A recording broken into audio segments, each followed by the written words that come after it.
Welcome to Seahawks Draft Blog live stream, instant reaction pod. Rob and Adam and Robbie here to pick through that. What a bitterly disappointing return to football this weekend. Defensive shambles. I mean, they've gone backwards. You know, they've definitely gone back to what we were seeing in the Atlanta game and the New Orleans game and some of those other games at the start of the year, which is just a crushing disappointment because this is a season that promised an awful lot. You get your hopes up. And I don't know about you two guys, but I'm kind of sat here now thinking, yeah, I'm back to where I was a few weeks ago. This is not going to be the kind of season that we were all sort of starting to believe it might be. You cannot be that bad on defense and have success. And maybe they can turn it around again in the next few weeks. They can get it back again, but it's not just this game. It was the Tampa Bay game as well. They've completely lost their identity. The defense is a hot knife through butter again. The offense has scored 34 points against a 3-win team at home, and it wasn't enough. It wasn't enough because the defense has given up 40. You lose your identity when your defense goes to pot. You lose your identity when you're unable to run the ball anymore, which is what's happened to the Seahawks.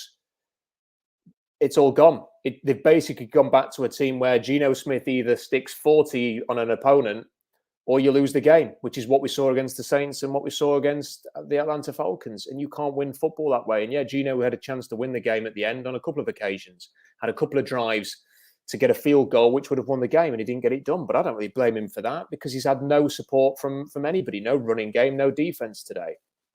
So really disappointing. Seahawks are 6-5. I was thinking, oh, well, the silver lining is that the Seahawks at least have the number 3 overall pick, and they don't even have that, guys, because the Rams losing again has meant that their strength of schedule has dropped. It's dropped below sort of Denver's, which means that they now own the tiebreaker.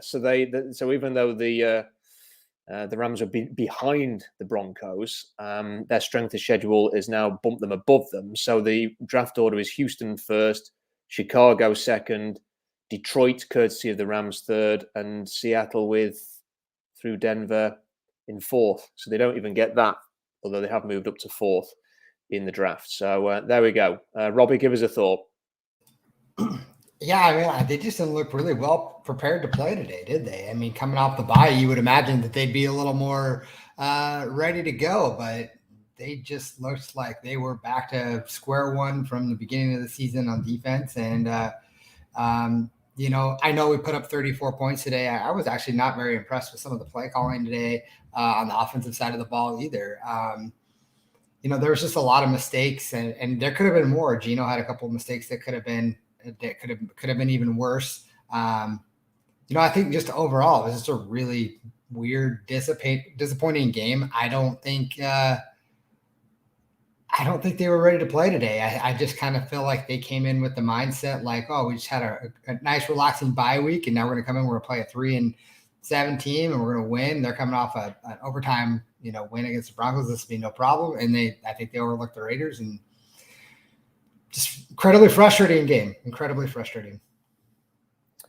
Adam, the way that they lost at the end is especially frustrating because when the Raiders were driving in overtime on that first drive, if they'd have just driven all the way there, they win the toss.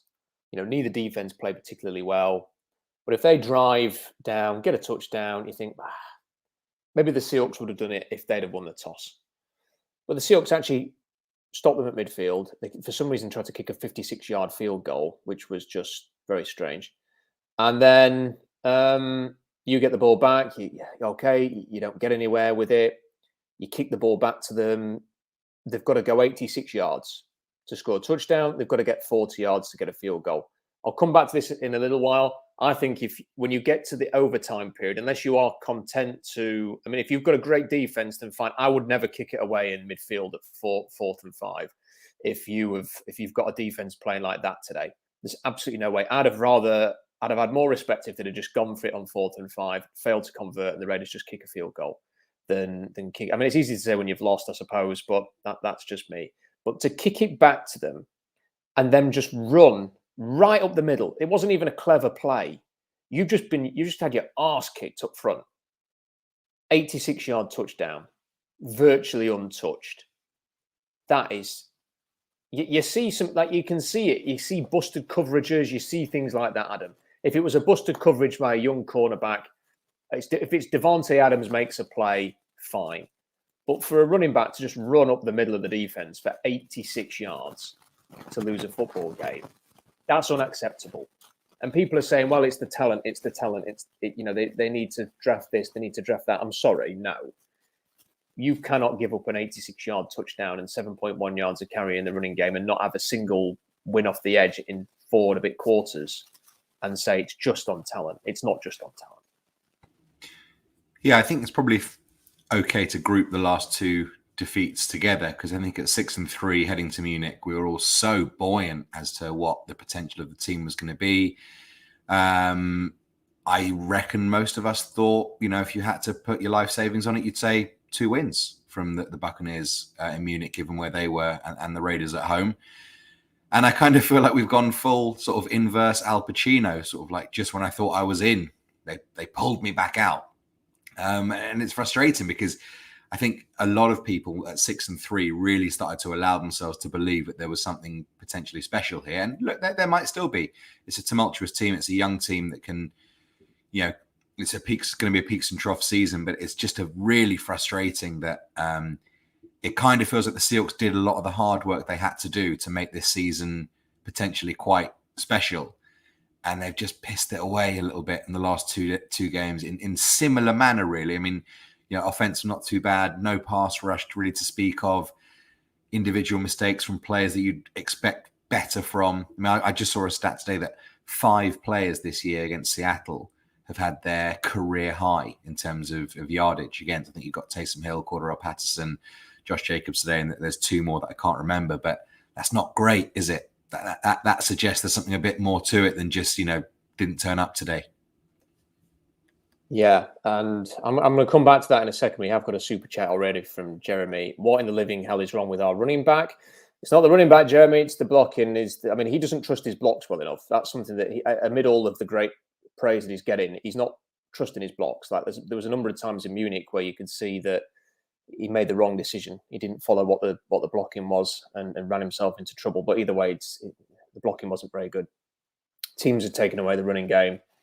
It's not going well, and the books have given everybody a nice little hint on how to stop it.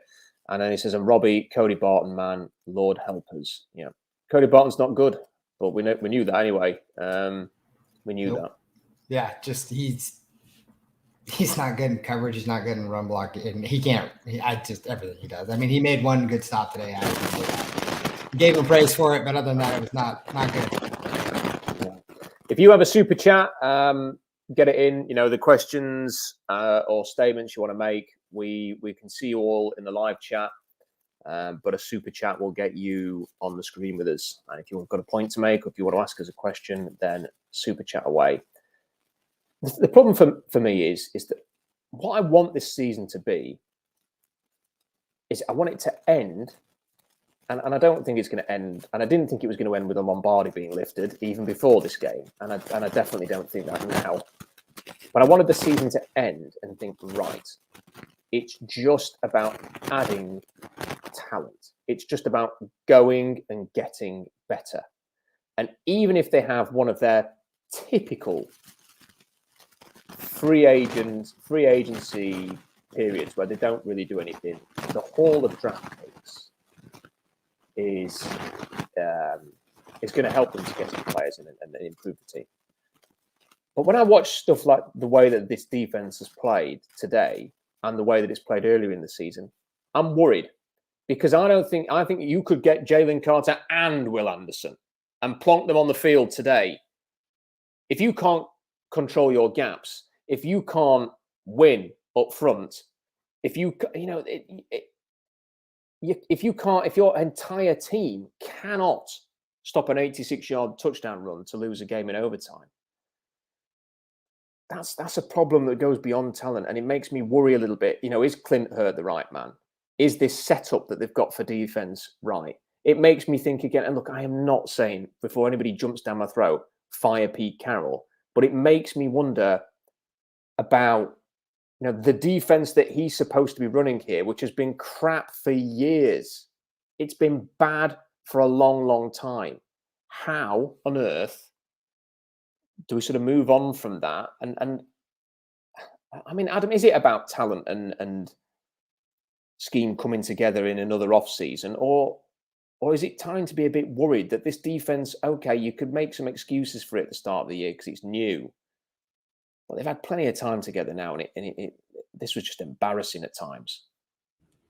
Yeah, I mean, Rob, you're like an outstanding talent spotter, and so it might be a question that comes back to you. But I think that the reason we were so optimistic maybe 3, 4, 5 weeks ago is that if you look at the team as like a jigsaw puzzle, it felt like we were finding pieces to put in that were, real sturdy positions. You were thinking a couple of weeks ago, right, cornerback, done.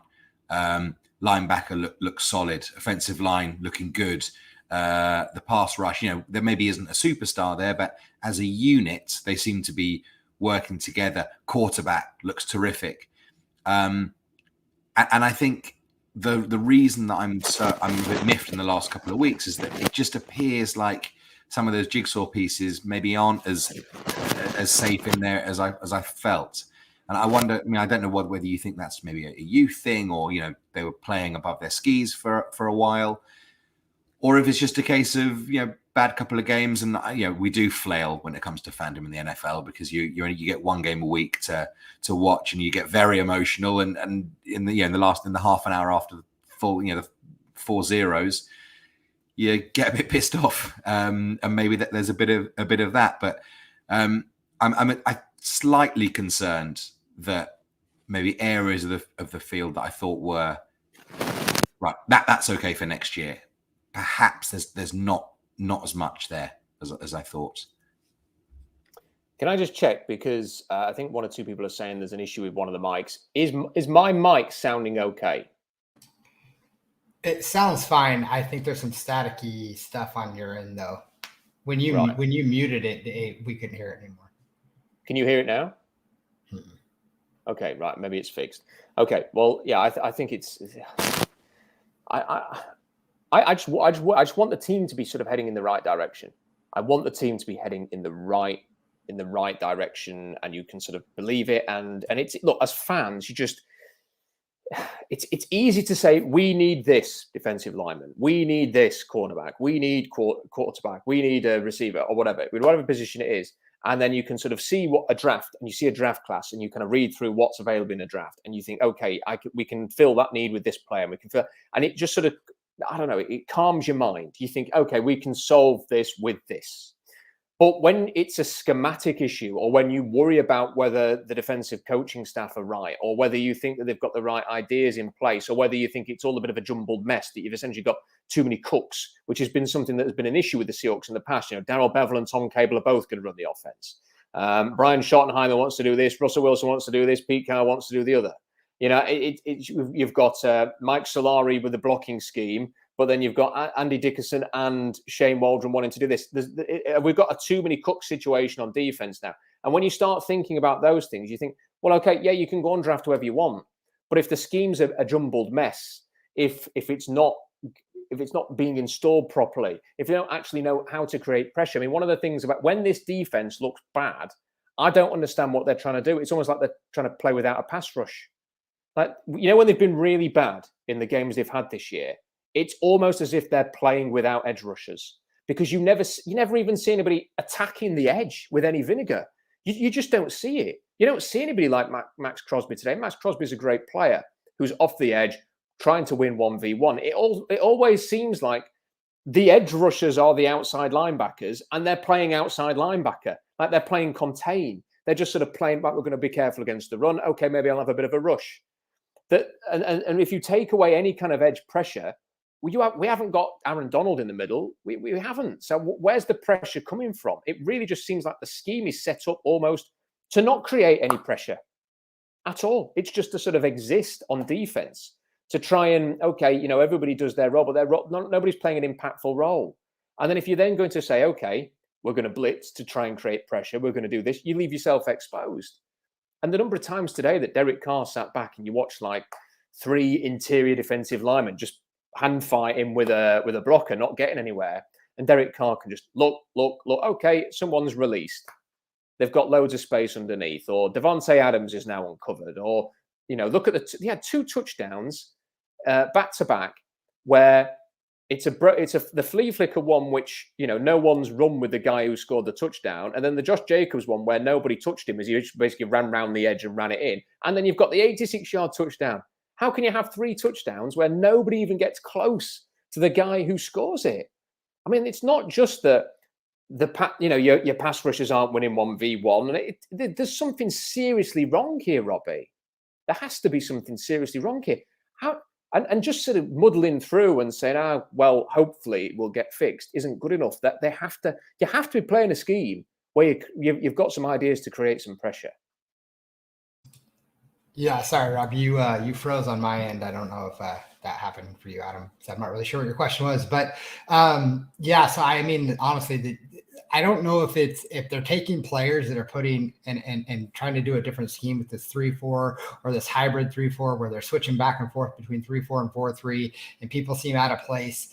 In my opinion, I feel like the guys that we have are playing out of their roles typically, and then I feel like they were just being exposed for not having some alphas in the right position. And I think I do think a couple players would benefit the 3-4 scheme that have some alpha attitudes and some athletic ability and wrap up a tackler might actually benefit our team. But right now there's too many missed tackles, too many trying to go for the big hit and not actually wrapping up, blown assignments, missed coverages, people not knowing where to be.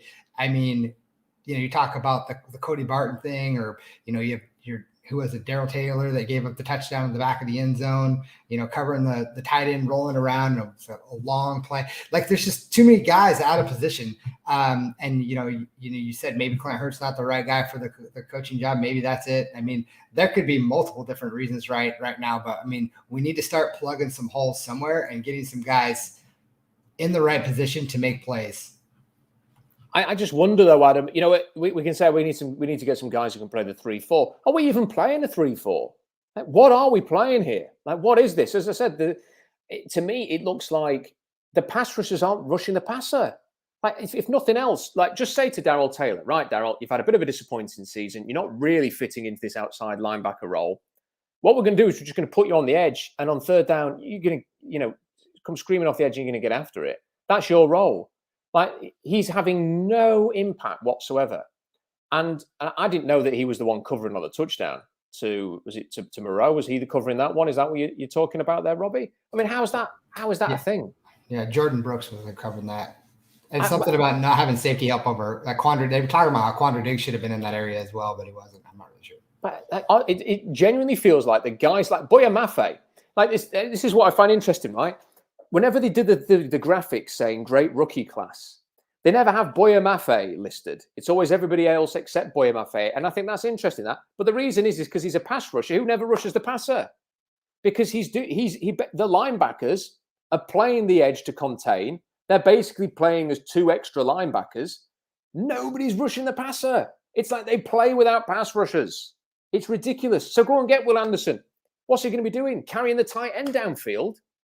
I mean, this is crazy, and you get Jalen Carter then. Go and get Jalen Carter, put him in the middle. If he can't control the gap, what's he going to be doing? Because this is, you could put him in there again. Unless he's blowing up every single play, which you don't even do for Georgia, then what are we talking about here? This is why I'm really concerned about this scheme, because it's gone back to not just looking crap, but looking like, think of any swear word you want, and that can describe the defense, Adam. Yeah, it's a really interesting point, because we've just come off the back of basically watching Max Crosby rip us a new one, to all intents and purposes. He looked at Abe Lucas and said, "Not today, mate. I'm coming after you." And he basically won them the game with a few sacks at the end. And it does say a lot about how, and look, who do I don't watch Max Crosby every week, but it seemed to be today that Josh McDaniels and the Raiders coaches said, well, he's really good at doing that, therefore he's going to do that, and we're going to win as a result.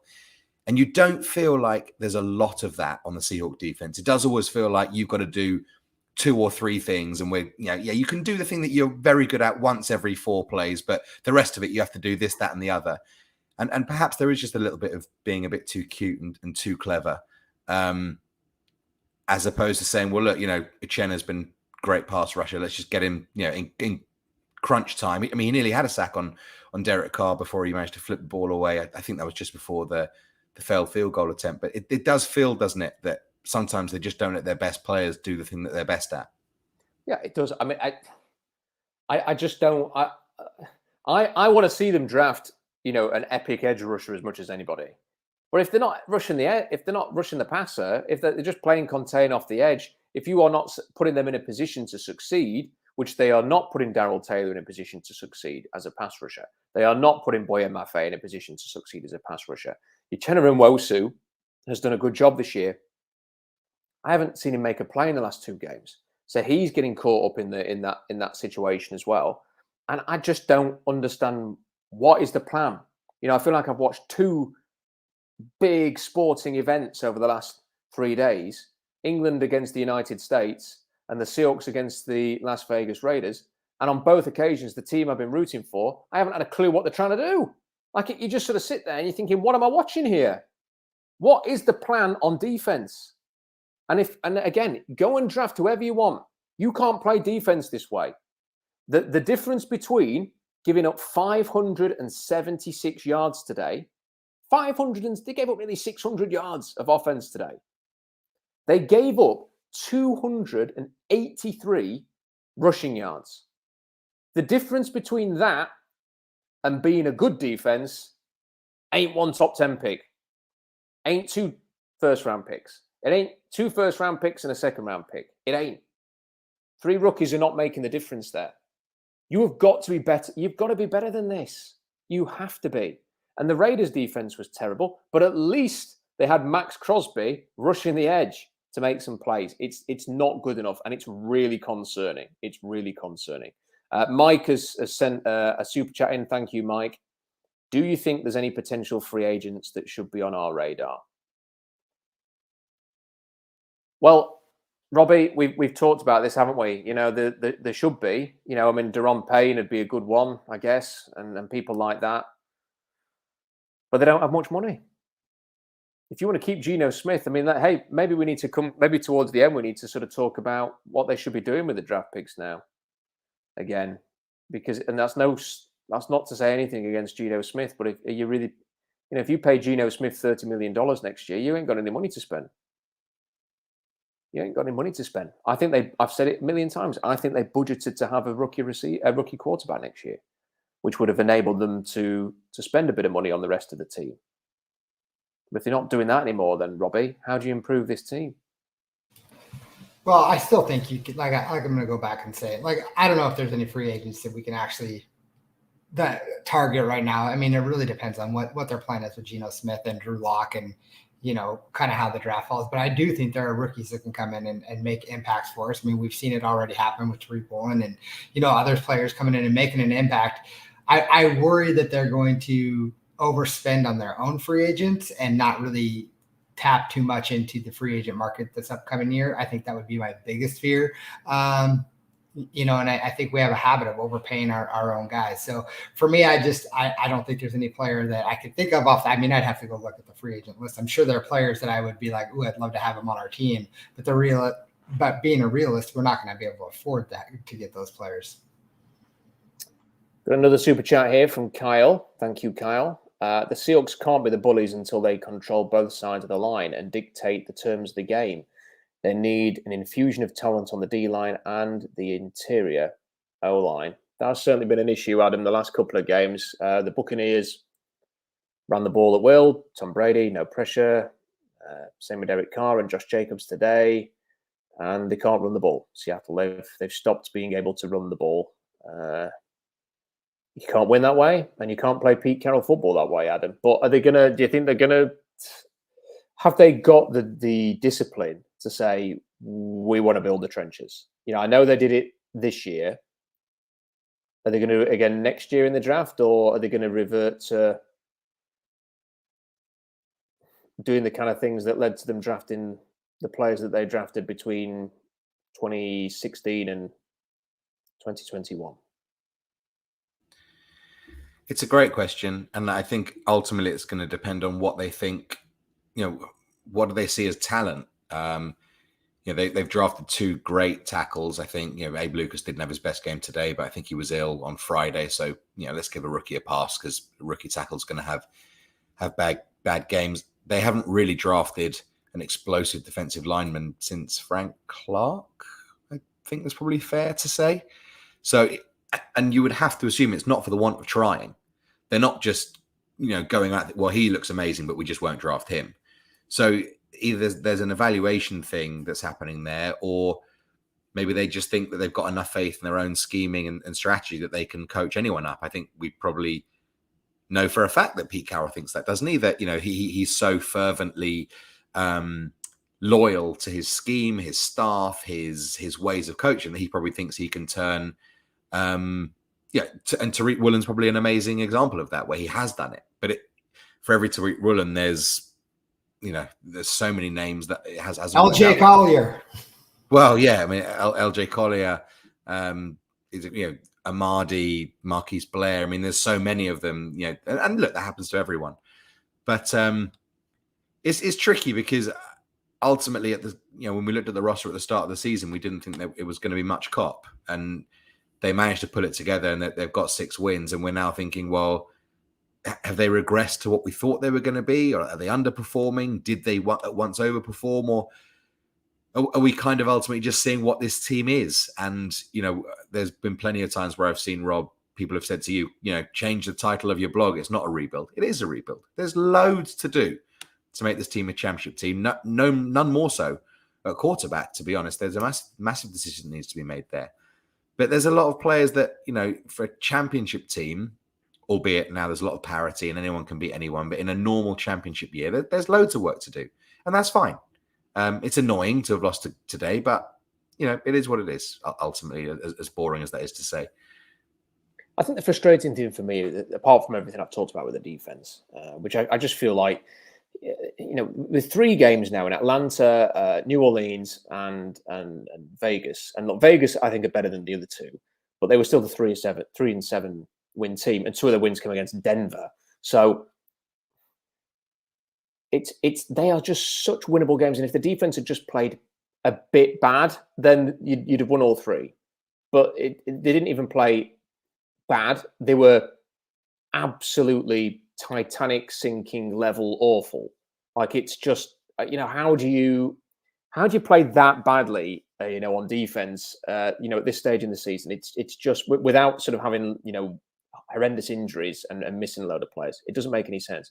And the real issue for me is that if they win this game, even if they win it in a kind of scrappy fashion, like they kick a field goal at the end, then win in overtime, you're going to come out afterwards and you go, okay, that was really bad on defense, but at least they won.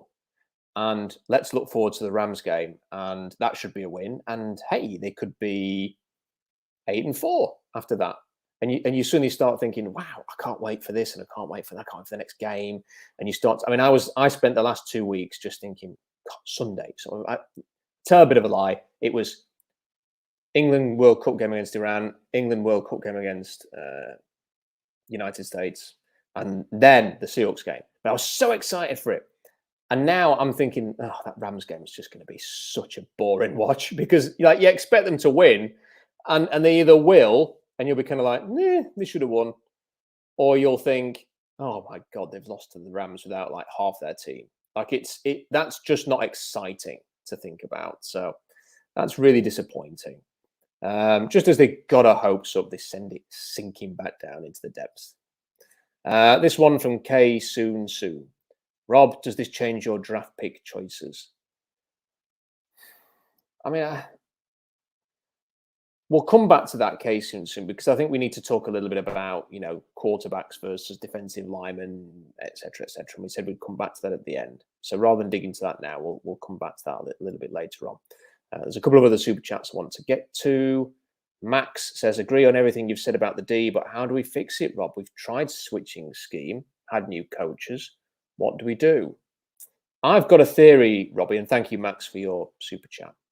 I've got a theory that you can't run the Vic Fangio defense without Vic Fangio.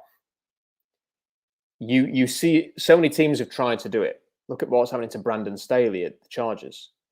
Look at what's happened with other defensive coordinators who've worked with Vic Fangio. The guy who almost came to Seattle, Ed Donatel, is in Minnesota. And yeah, their defense plays good some of the time. They also get blown away by the Dallas Cowboys. I don't think there's enough evidence out there that says, you know, you can do the Fangio thing without the man himself. It's a nice idea, isn't it, that you can kind of bring all of that success, but to an extent, it's a bit like just appointing any old McShay disciple. You know, it's not McShay. Kentucky in college football have appointed somebody who worked with Kyle Shanahan to be their offensive coordinator. That offense has been pretty crap all year. You know, unless you've got the man himself, Robbie, it's hard to do it. And that's the thing. We've changed the scheme, but are we trying to play another man's defense without the man? Yeah, I mean, well, we just talked about it too, though. Are we really playing it fully, or are we doing some sort of hybrid? Like, I don't even know what the hell we're running half the time. On 3rd and 5, we went prevent defense and rush 4.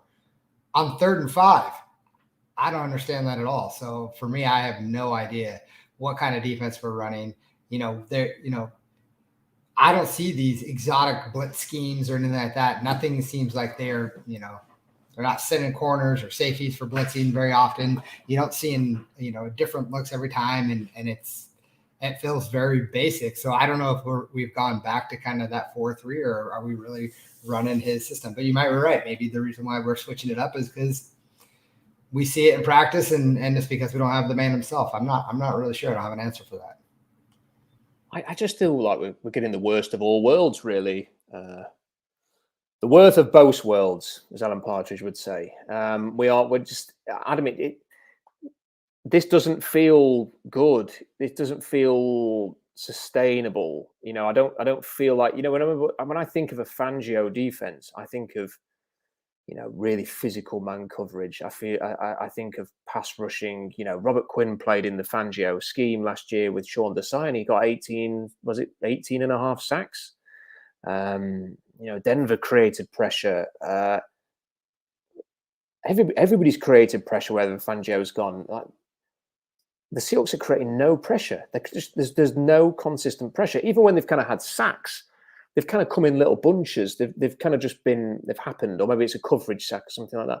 It doesn't feel like anybody's really beaten anybody off the edge. We've not seen anybody do that since really the occasional game from Jadeveon Clowney and when Frank Clark had that brilliant season in 2018 where you could legitimately put him off the edge and win. But that was in the Carroll scheme, Adam.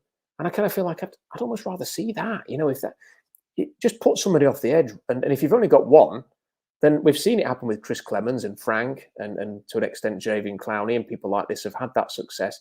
I'd almost rather just revert back to the old classic Carroll scheme, as frustrating as it can be, if it means that you've got one guy rushing the edge. At the moment, I don't understand what we're trying to do at all. Yeah, I mean, I certainly don't understand. The thing that I really struggle to get my head around, and I'm certainly more of a vibes guy than an X's and O's guy, is that they seemed to turn the corner for 4 weeks. And it seemed like, albeit it wasn't necessarily the way, it wasn't recognizable in a Pete Carroll defense, the way they were playing, but they were shutting teams down and really having their way with them on all 3 levels. And I just can't, I mean, I'd love to know what the people think. I mean, why has it changed back? And would you be more annoyed if it had sort of stayed awful from the Saints onwards to now? Or are you more annoyed that you sort of saw the grass was green on the other side, and now we're kind of back on our own side of the fence? Because part of me wonders that if it was just rubbish all year, you can think, okay, well, obviously we have to make drastic changes. But having seen it potentially work for 4 or 5 games, a quarter of the season, give or take, that's what I'm struggling with, because I don't understand have we been found out? Have we been schemed against? But it doesn't seem to make any sense that it could make such drastic changes twice in a year. Yeah, I just wonder whether or not we were sold a bit of a dummy, really. because those wins where they were playing better on defense were against the Cardinals at their worst. So that was when the Cardinals were their most dysfunctional, let's say. And they still conceded 21 points against the Cardinals in the second game. But, they felt like they were all over the place. The Chargers have been found out a little bit. Did they lose to the Cardinals in the end today? They didn't lose. They won. Yeah, they got a 2-point conversion, 10 seconds to go to win it. Oh, wow. I didn't know that. I was that angry. But either way, they've not been great. They've not been great. And they still scored 23 points against Seattle. But the Seahawks scored 37. The Giants, they've been found out a little bit. And then they've been poor on defense against Tampa Bay and the Raiders. So when you actually put it like that, it's not as if they were, it's not a great run of games or any real opponent. I mean, it's not as if they shut down the Chiefs or something like that. Maybe the Chargers game is one you could say was a quality win in that regard, but then maybe not. Maybe the Chargers are just so flaky that if you played them again, maybe they'd stick 40 points on you. I don't know. I'm worried about it though. I'm really worried about this defense. I don't know where you go from here. And the other thing is if it carries on sort of being a bit like up and down like this, what do you do in the off season? Do you make more changes and then you have to go through another training camp and then start the season badly again on defense, or do you stick with it? And if you're sticking with it, you're sticking with a losing formula. It's really hard to sort of work out. And the really frustrating thing is as well. I've said there's a few frustrating things. You get to play the Rams and the Panthers next. The Rams and the Panthers. Like that, those are two games that you could win. And then what's next? The Niners at home. Just imagine if they were going into that Niners game, having beaten the Raiders, the Rams and the Panthers. How cool would that game have been in Seattle? And they could still win the next two, and it could still be quite a cool game. But it doesn't have to. I felt the same feeling with the England game the other day. It's just, you sort of see a performance and you just get your hopes up, and then someone slaps you around the face and goes, stop it. Don't get your hopes up. You've got to be miserable. And that's kind of what okay, I'll be miserable again. Thanks. And that's kind of where you're left. And that's where I'm left now, sort of thinking, bring on the draft, bring on the off season, bring on the next England manager. That's kind of where I'm thinking with it. Slacker Hero says, reality setting in that the Seahawks are a middle of the pack team. Ceiling is probably 8 wins. Well, if the ceiling's 8 wins, they've only got 2 more wins coming. Not the worst considering what we thought this season would be. Pray for Jalen Carter, Will Anderson, and Anthony Richardson. Thank you, Slacker Hero. If you have a super chat, I don't think I've missed any. I think we've got through them all now. Then let us know. If you've got a super chat there, send them in. We will jump to those. Are you feeling as deflated as I am, Robbie? I just feel really. I won't. I know I won't sleep tonight. I know it sounds a bit sad and pathetic, but I will struggle to. I know already that I'm going to struggle to get to sleep tonight because I'm really sort of frustrated. I don't like losing games when you sort of think that that's a winnable game. You should win that game, and it's there to be won, and you play as badly as that. No, yeah, I'm definitely disappointed. It's frustrating, and you already brought it up. It reminds me of the Atlanta-New Orleans game where we should have won. And, we're in this situation where we have an opportunity to make the playoffs, and these are games that we have to win. And you make it a little harder on yourself when you don't. I'm trying to remind myself that my expectations for this season were nothing.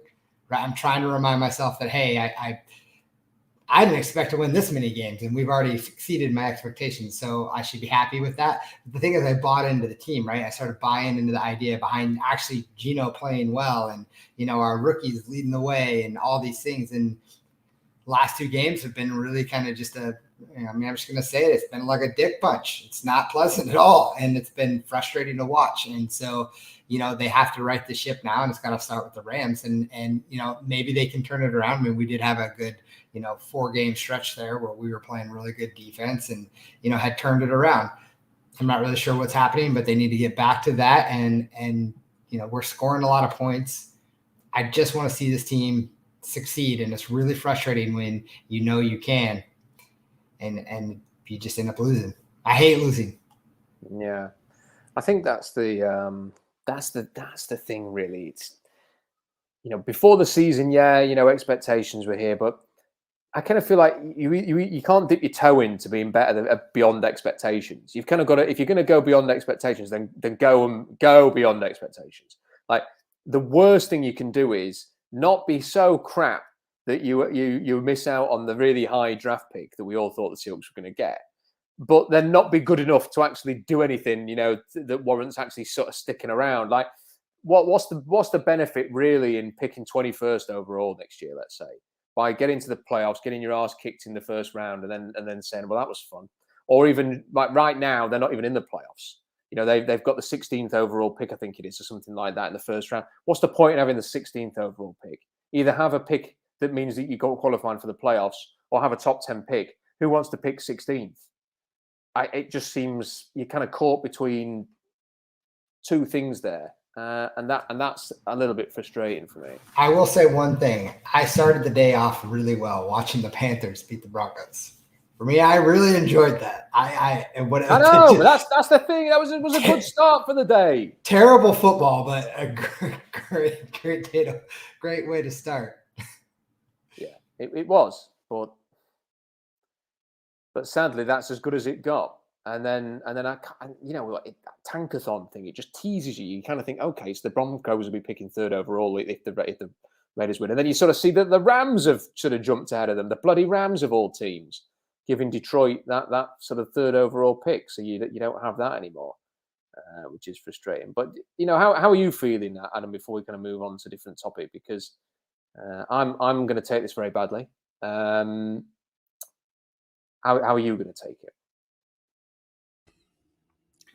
It's a really good question. I hadn't actually thought about it, which is daft because the whole podcast is sort of predicated on how we feel after wins and losses. But having accepted that my goalposts are completely shifted to away from whatever happens to now might be the time to pounce. I am frustrated that they seem to have spurned a lot of the really good hard work they've done in the last 4 or 5 weeks to wrestle themselves to a position where they could be contenders. And I hope they're also annoyed. I'm sure they are, but I hope that they are frustrated enough to the point where they think we are better than what we've shown the last couple of weeks. Let's go out and get some wins under our belt. I mean, the schedule has really opened up for them, really. But it just, it's, I'm a bit flummoxed because I feel in a situation where I can't really work out what the issue is. And I don't like that. I'm fine watching a bad team, objectively bad, or you can say that, well, that's the problem, that's the problem. When there's a lot of things that are potentially the issue. And I think quarterback might be one of them. I'm not saying he played badly, but I think it's a discussion that's worth having. It's not fair to have a weekly referendum on the guy, but he's a backup quarterback for his career. So, these conversations are going to cough up when you have the chance to win a game and you don't. That's just unfortunate that that's the way the NFL narrative goes. But I think I'm just in this weird flux in the sense that I don't really know what to be annoyed at or where to direct my ire. And I find that worse than knowing what the issue is and just teeing off on that. I know exactly where my ire lies. Is that bloody defense. That, and the defense and the offensive line for not being able to run the ball. They all should be lined up and kicked right up the arse after that. That's what should happen tonight. Pete Carroll should do that. He should get his good kicking shoe on. I don't want to see that episode of The Simpsons where he goes to Australia. They give him a kick up. They put his big shoe on to kick Bart up the arse. That's what they should be doing today to the Seahawks. That's what should happen. It should have happened already. They shouldn't even be waiting for that to happen. That should have happened when they got back to it. It should have been there, waiting, clean, the boot. And Carroll got, right, I'm putting the boot on, and you've only got yourselves to blame. But then he should then take the coaches to one side and go, right, well, it wasn't just all their fault, because obviously we called a crap game, and that was rubbish as well. So maybe we should kick myself up the arse. That's what should happen. We've had this super chat here from Y2KHA. You should do a call in with the Hawks Nest. I think it will be a great show, and you could steal some of each other's subscribers. I am open. There isn't an invite that I've ever turned down. So if anybody ever wants to do if anybody wants to have us on, then just reach out and you know where to find me, and I will happily do it.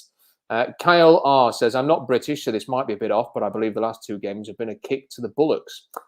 I'll just correct you there, Kyle. Appreciate the effort, but it's bollocks. And that, just round off that U. Just take the U and draw a little line from the top left to the top right, and then you bang on. And that was definitely bollocks today. So, but thank you for the super chat. Really appreciate it. Keep those coming. So we had a super chat earlier, which was talking about, as it made me think about changing my picks. I did a mock draft last week, bye week. The first 2 picks were defense. I think a third pick was defense as well in the second round, maybe. I think it was.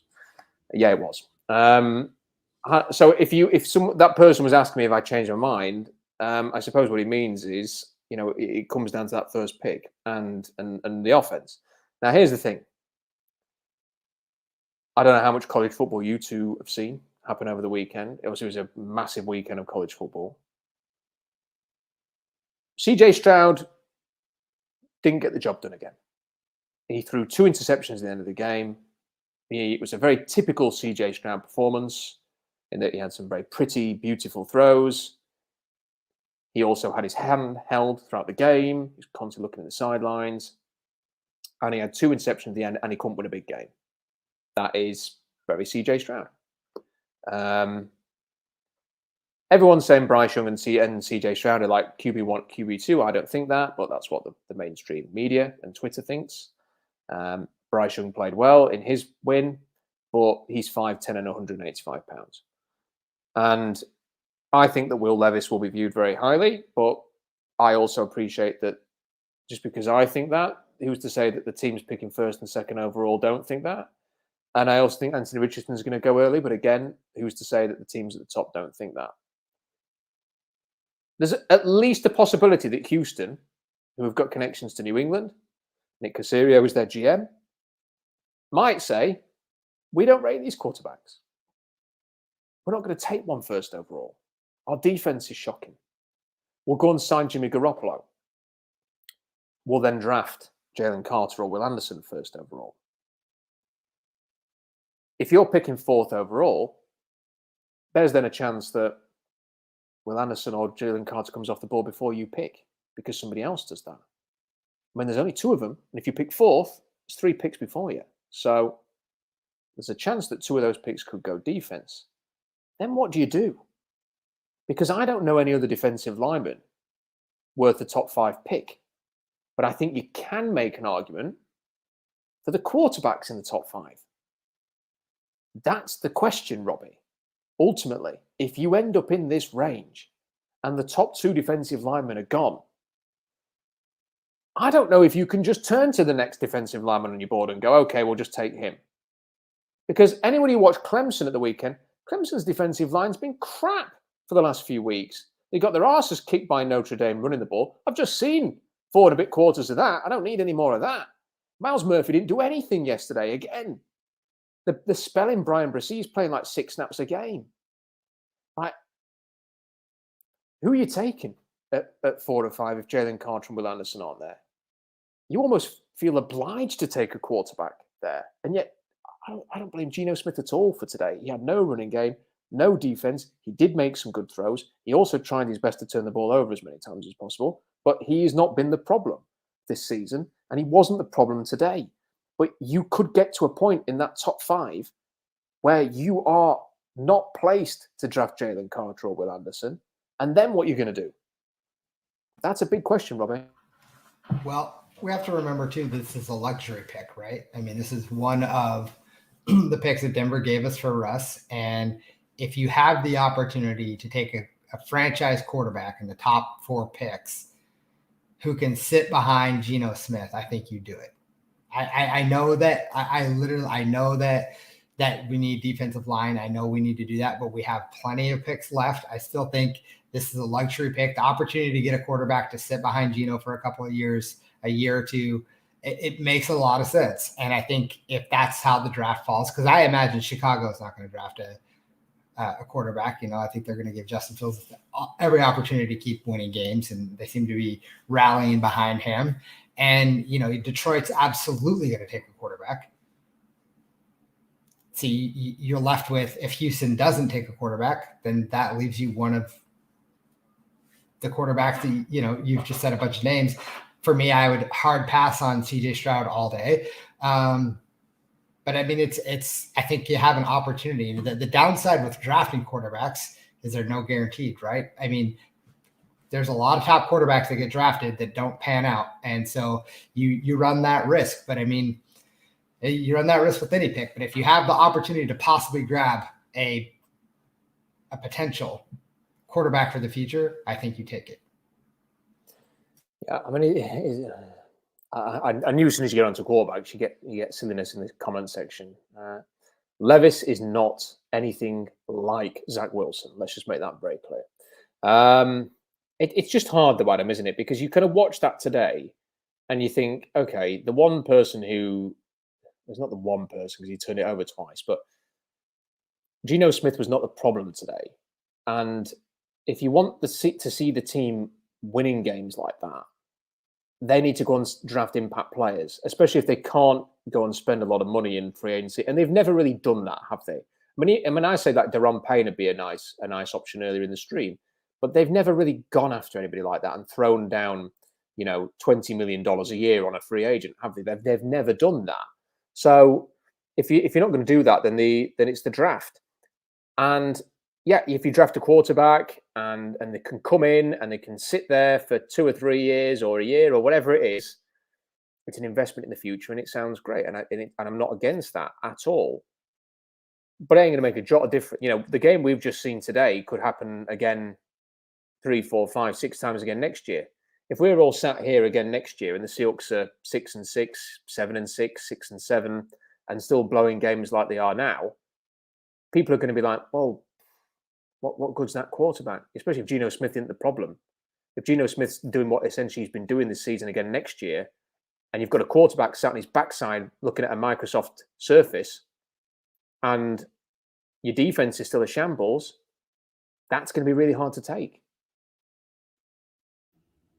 Yeah, I guess it also depends on how long you're going to give this before you start demanding, expecting results. I mean, the way the NFL is set up, it shouldn't really take more than 2 to 3 years to turn yourself around entirely if you will commit to that. Now, respect to Pete Carroll and respect to the Seahawks, they've tried not to do that. Obviously, they got rid of Russell Wilson. That was the most enormous thing they could have done. But there were a lot of people in the offseason saying, well, might as well get rid of DK Metcalf, get rid of Tyler Lockett, accumulate as many picks as you've got and completely start again.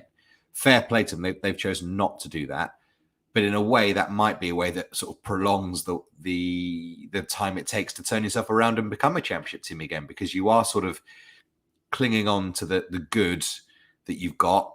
But eventually they go elsewhere, or they don't show to be still at the same level as they always were. So it's tricky, really, isn't it? Because all we want to see is a plan.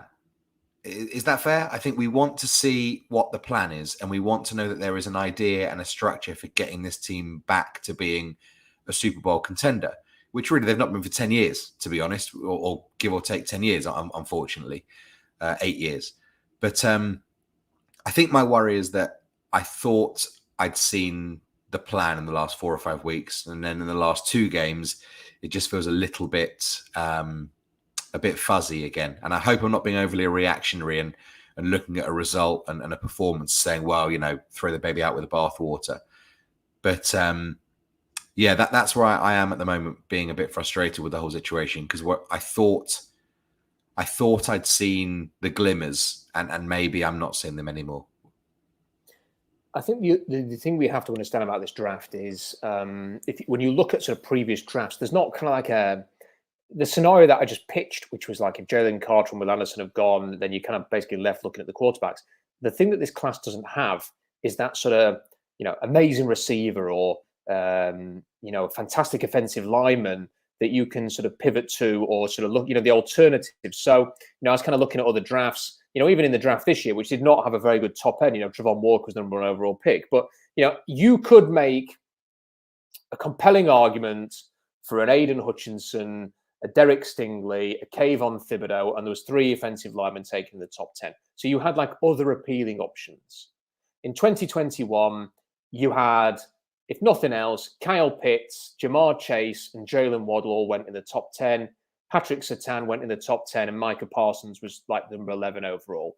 And Micah Parsons, people go, it's easy to point him out. He was seen as a top 5 pick, and the only reason he fell to number 11 was because of some horrible sounding off the field issues from when he was at Penn State, some hazing things.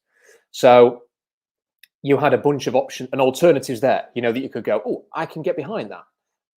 I'll take it again another year. 2020, once Chase Young had gone, Andrew Thomas was always seen as I thought it was a fantastic top 5 lock.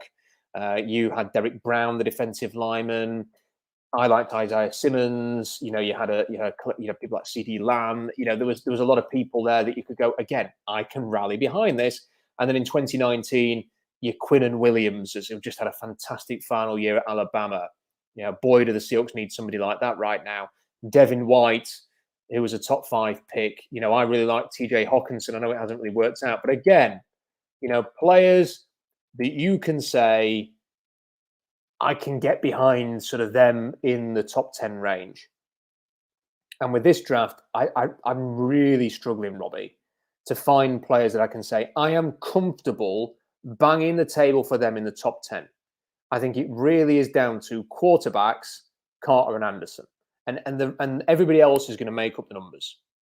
You're going to have players obviously go in the top 10, but in other drafts, they'll be 15, 16, 20, 25 overall. They're going to end up going in the top 10 this year. And I think what we'll see is people who test well will elevate themselves towards the top 10 and people will take a punt because there just aren't the options there. And that's what bothers me a little bit.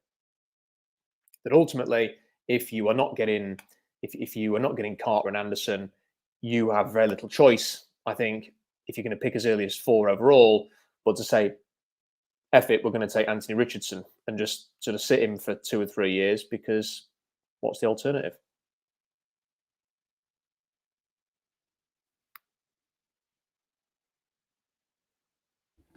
I heard you, Rob, so I'll take it. The Richardson thing is the one that I think excites me the most. And I am cautious about, I know Robbie said, about a luxury pick. Is this the time you just take a quarterback? But that luxury pick can turn into a bust very quickly. And at that point, you're not thinking, well, it was a luxury pick, so whatever. I think really, if you're going to get rid of Russell Wilson, the picks you get back need to demonstrably improve your team.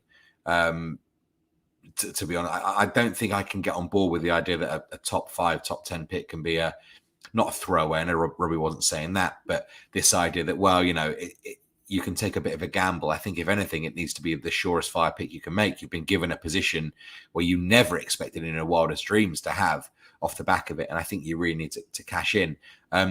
I don't know enough about the college quarterbacks to know that much outside of, there doesn't appear to be someone that's really taken the mantle and said, I'm the guy, or even 2 or 3 guys that have in the past said, I'm the guy, pick me, no brainer, outside of maybe someone like Richardson, but even he's going to take a couple of years. So from what I'm led to believe, from your mock drafts and whatever, he might even be gone by the time it gets to there. So there is that worry that Seattle gets to the position where you think, oh my goodness, what a great pick. We got number 6. But by the time you actually get to there, you're almost mulling trading down because you don't really want to overdraft someone. Yeah, I think it's a big concern. People are sort of saying trade back. Trade back's fine, but you need an offer. You need someone who actually want to move up. You need someone who's actually going to want to go up to your spot if you are going to trade back. And if the options aren't that appealing for Seattle, why would they be appealing necessarily for somebody else?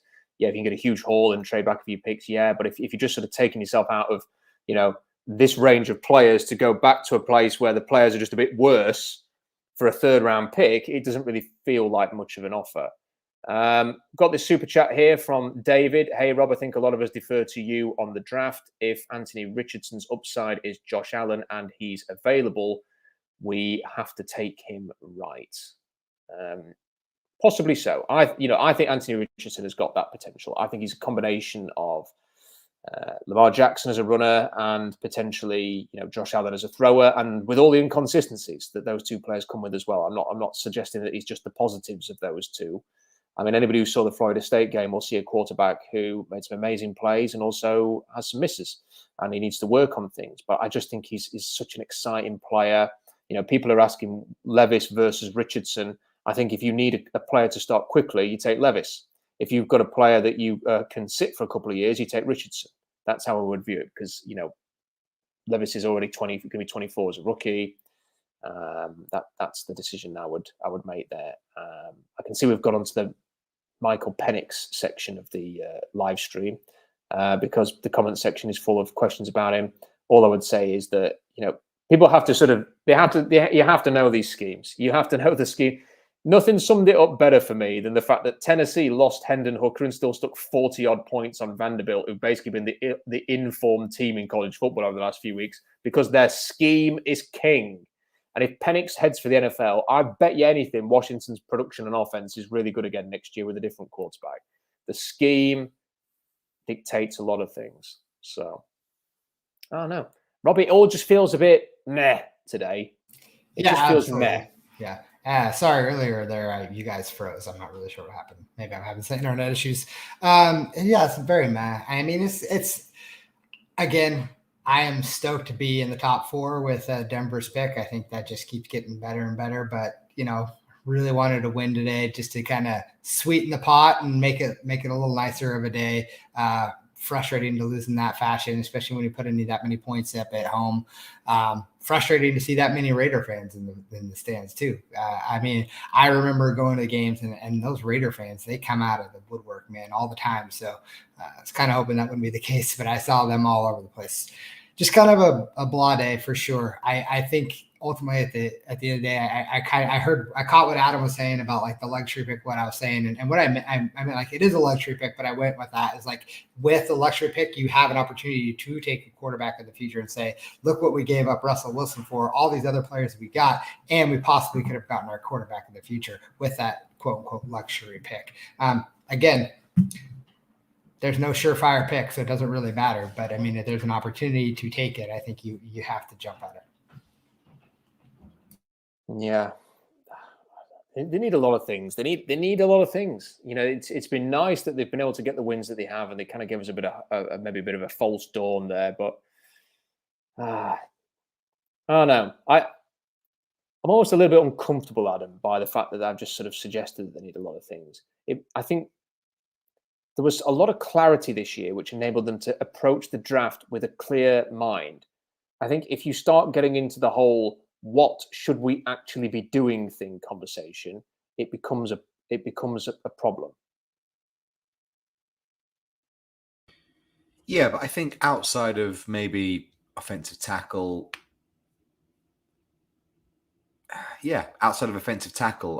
I don't feel like you can do wrong by doing right. If you take a good player in almost any other position, you probably think they would be able to contribute going forward. I know Mike Jackson's played well as a second outside cornerback. Is it beyond the realms of possibility you could improve on him? You probably need safeties because both of those guys are being overpaid and underperforming. You probably need another linebacker. You certainly need pass rush. The whole league has 3 wide receivers now, and we've got 2. Tyler Lockett keeps doing things, but he is the wrong side of 30 now. That is at some point, Father Time will catch up with him because that's the way it works. So, yeah, as I said earlier, it's a bit frustrating in the sense that there just seems like there's a lot they could do, and you couldn't really argue with it. But to send a question back to you, I mean, what do you think is a fair timeline for being a real competitor? Because I think we've seen a fake competitor in the last half decade. A team that's had to really, throw everything but the kitchen sink at it when it comes to picks and drafts. And, he's messed up, so we have to trade for him and overpay there and overpay there. That's a fake contender for me. That's not organic growth to the point where you look at someone like the Eagles and say, well, look, you can see what they're doing there and they've built a team. That wasn't building a team for me. But what do you think is a fair timeline for having expectations? I think a fair timeline. it's probably, I think, going not in the next, not the off season that's coming up, but the off season after that, you should be thinking we're finishing the roster off. So you've got, you've got all your picks coming up next year, and let's say that you don't blow any picks on trades for the following year's draft, and you can have sort of a full draft and a full draft plus in 2023, and with your ability to sort of shape the roster a little bit, I think by the time you get to 2024, that's the time when you should be thinking, right, okay, we've pumped the resource in, and we need to go for this. I don't know. A day like today, I don't want to sort of go down this road. A day like today makes me worry, because in 2018, it felt like they were somewhat close. Like, okay, they'd hit the reset button. They'd moved on from Sherman and people like that. They were going to move on from Earl Thomas. Cam had retired. They were moving on from people. It was now Russell's team. It was Bobby's team. They've got Frank Clark. They'd sort of recommitted to the running game. Chris Carson was running very, very well. 2019 comes. Our priority is going to fix is to get the pass rush going.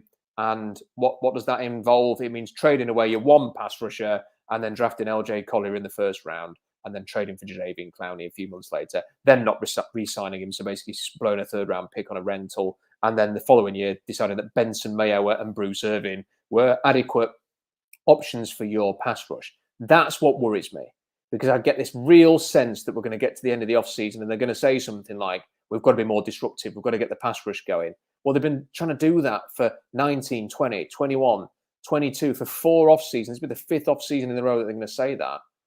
Are they going to be able to get it done? And then if they don't get it done, then we're just wasting 2 more years of our fandom and our lives. They've got to get this going. This has to be fixed. It has to be fixed. Hopefully they're going to be lucky enough to get one of those 2 big names that we're talking about at the top. I don't think either of them are as good as like a Bosa or anything like that, by the way. I think if anybody's pinning the hopes on Will Anderson being Nick Bosa or Joey Bosa or Miles, it ain't happening. That is not him. He's a 243-pound outside linebacker prospect who's got great, he looks like he's got the frame and he's got great quickness, but he hasn't got a counter and he's had a disappointing season. And Jalen Carter plays in fits and starts. He's not like Kalijah Kancey, who's like, wow, disruptive. He's not. So, yeah, I'd say to answer your question, Adam, I'd say the year after next, but it's hard, man. It's hard to watch a game like that and feel optimistic, because you just, I can take losing to an extent. I can't take having your doors blown off defensively again and just feeling like we've regressed 6 weeks watching that. This from Taker 610. Darnold recovered his own fumble and rolled for a touchdown. He did. I saw that. That was quite a job. See, this is the thing, Robbie. I was really looking forward to coming on, and talking about the Seahawks have won again and the Broncos have lost again, and it's all working out perfectly. And the Seahawks just ruined it. They ruined it. They did. Yeah. I was going to play this for you. And it could get even sweeter next week if the Panthers somehow win next week. I'm telling you, it's good stuff. Let's ride. Let's ride. Let's ride. Right, we played it anyway. There was also this version. Let's ride. There we go. We can always crack that one out when times are tough at a time like this. So yeah, I mean, again, I like, it sucks that they lost today, but again, the Broncos keep losing, so that is fantastic. I'm having a hard time looking at. So somebody just said it. Their schedule looks tough. I thought they were going to win these last 2 and win another one. And now I'm having a hard time predicting them winning again. It looked like today their defense just gave up. They just quit. And this is what I was saying in our last podcast. At some point, the defense is just back. What's the point? Well, can we finish with just 5 quick minutes on Denver? Because I watched that game today, and Adam, I can't believe what I'm watching. I cannot believe what I'm watching. Russell Wilson just he doesn't look like Russell Wilson. Russell Wilson at his worst in Seattle was not as bad as this. He just looks completely incapable. At one point, there was a teammate yelling at him in his face on the sideline. He just came up to him and snapped. And as he was coming up, I don't know if Wilson said something or if he just saw Wilson and wanted to unload, but he got right in Wilson's face and he's like, shouting at Wilson. And Wilson's like, okay.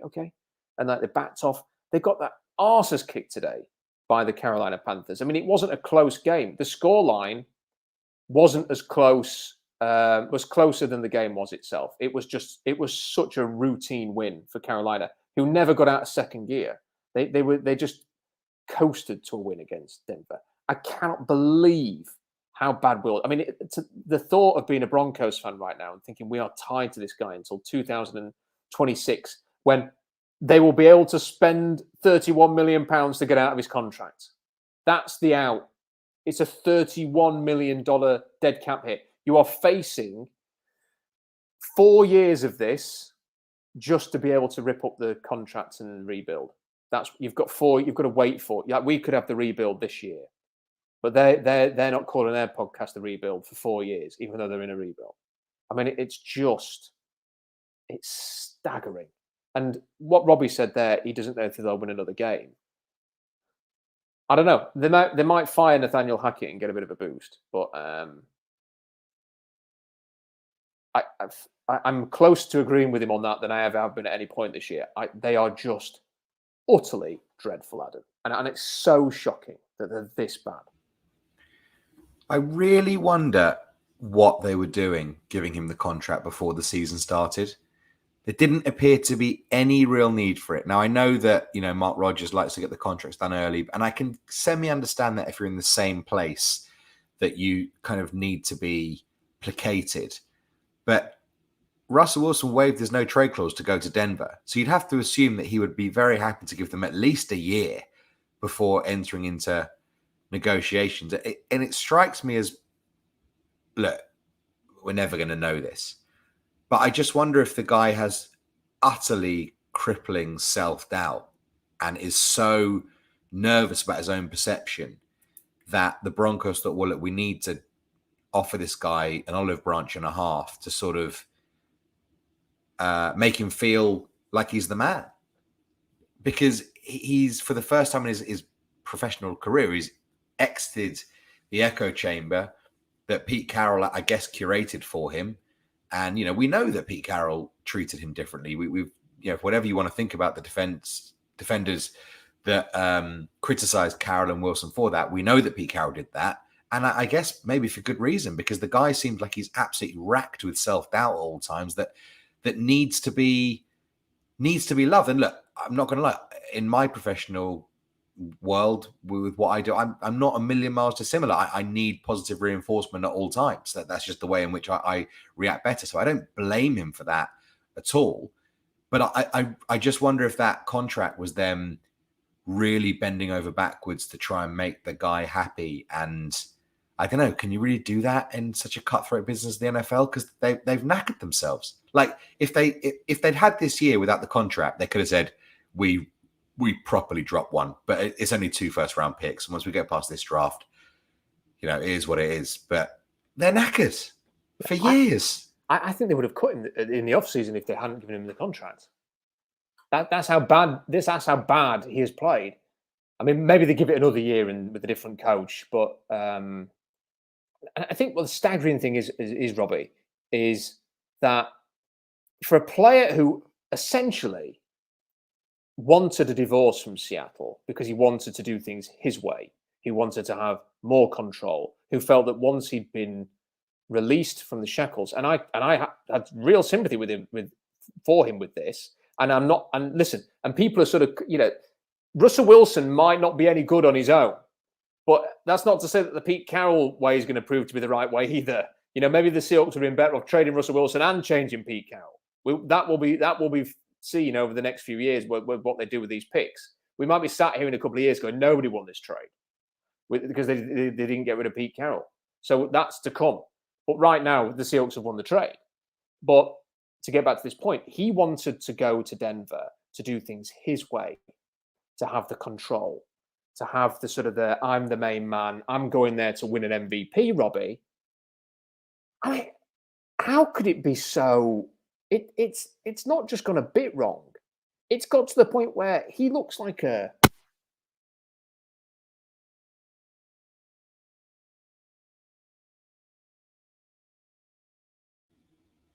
I can't hear you, Rob. Not sure if that's. Yeah, I lost you.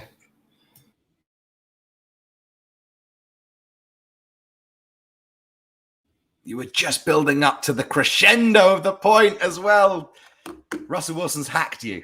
He did. His voice started to raise. He's getting Mark Rodgers has hacked. He's hacked the stream. He had a word with Elon Musk. He said, "Get on there. Get these guys off the screen straight away." Can you hear me now? Yes, he's back. Go on, build yourself up again, man. I think there's something wrong. Where did I get up to? Where did I get up to? You were at an 8. If that makes you were at an 8, getting to your 10. If you can kind of reverse back to there. So what I was saying was, I can't remember what I was saying now.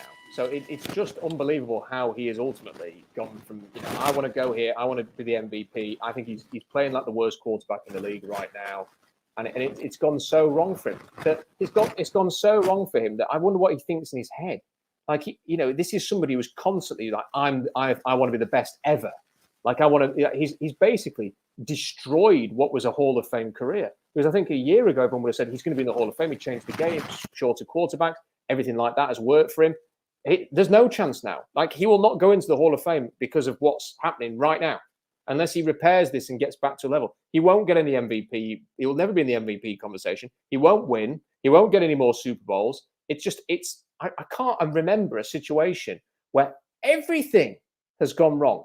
Everything's gone so wrong for him that God, and there's no way out for him, for Denver. He's kind of stuck. But it's a real issue because now that the teammates are fighting with him on the sideline, how could you ever build a team short of you're going to soon have a whole bunch of guys on that roster who are anti-Russell Wilson, who don't want anything to do with him. So short of getting rid of them, and then how are you going to recruit people who are going to be on his side while he's playing like this? Who's going to go and want to go and play in Denver? I mean, it's just, wow. I can't believe what's happened, Robbie, with this. Cannot believe it. Yeah, I would have never been able to predict this at all. I mean, absolutely shocking. And he looks like a shell of himself the way he's playing. Just doesn't look anything like the Wilson that we know. And the way he's even like scrambling in his throws, they look bad. I mean, a couple of times today he scrambled to his left. And I think we kind of expose him a little bit by making him, kind of roll out to his left, because you see a lot of teams doing that now. It's interesting to see. I actually feel bad for the guy a little bit, and after this year, I'm fine with him turning it around. But this year, I'm enjoying and basking in the sunlight of him failing. As sad as that says, it's great for us to actually have, that high of a pick. And I mean, if you look at the Broncos, who granted, like the receivers aren't as good as Seattle's, and they lost Javonte Williams early in the year and have been fairly injured. So, but there was 3 times they were down on the goal line today within the 5-yard line, and they ran the ball all 3 times and didn't let Russell through. I think that speaks volumes to how they trust him right now. I'm going to share this comment because I think it's true to an extent, because I do think he looks mentally broken. And I think he's wondering, what do I do now? Like, how do I get out of this? Like the contract, I've become a white elephant for Denver. It's just, I don't know how that franchise, short of just sort of enduring and being awful for the next 4 years, I don't know what they do. I really don't know what they do. And I'm looking at their schedule here. So they play the Ravens next. That could easily be a loss, especially because the Ravens lost to the Jaguars today. They'll be really pissed off to win that game. Then they play the Chiefs. So they could lose the next 2 easily. Then they play the Cardinals, who looked a bit better today. I mean, it's the Cardinals, though, isn't it? So you can't trust them as far as you can throw them. Then they play the Rams. That could be the game that they win, Robbie, because if Stafford's done for the year, and if Stafford's done for the year, then Cooper Kupp will be done for the year. Well, I know they played the Chiefs close today, but still.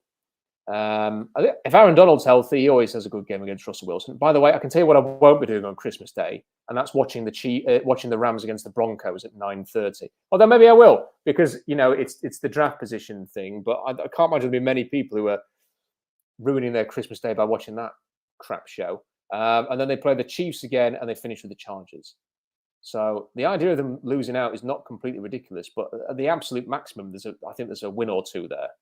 A win or two, which puts them on 5 wins for the season. So you're looking at top 5 pick there. And if it was 3 wins, then I think they definitely will be in the top 3. It's just a shame that the flipping Niners lost to them in the second, third week of the season, isn't it? Because apart from that, and the Jaguars at Wembley, big shout out to Jacksonville and San Francisco. Right, we've gone long enough. Before my mic breaks again, we better get off. But appreciate you sticking around, fellas. Thank you for all the super chats. Thank you for watching it. Just the usual reminder, SeahawksDraftBlog.com is the place to go for more analysis. Please subscribe to the channel. I had a little look again this week. 52% of the people watching the videos are not subscribed. And I just... Do you not want to help out? It's the season of goodwill. It's Thanksgiving in America. Christmas is around the corner, and you're not even willing to help out with a sub. Anyway, sub if you haven't. Like the video. That helps. Comment in the comment section afterwards, please, because that helps get the video even out there because it's a live stream. Big thank you to Blitzy, who's just jumped in. And he says, a super chat toast to Curtis Allen and his tremendous contributions to the community. Cheers, mate. Well said, Blitzy. Curtis is the GOAT, as far as I'm concerned. He is brilliant. And he's got some fantastic articles on there now, so go and check them out. Right. Try and enjoy the rest of your weekend. Here's to England beating Wales in the week and progressing with the United States, hopefully, for the second round of the World Cup. Until next time, bye for now.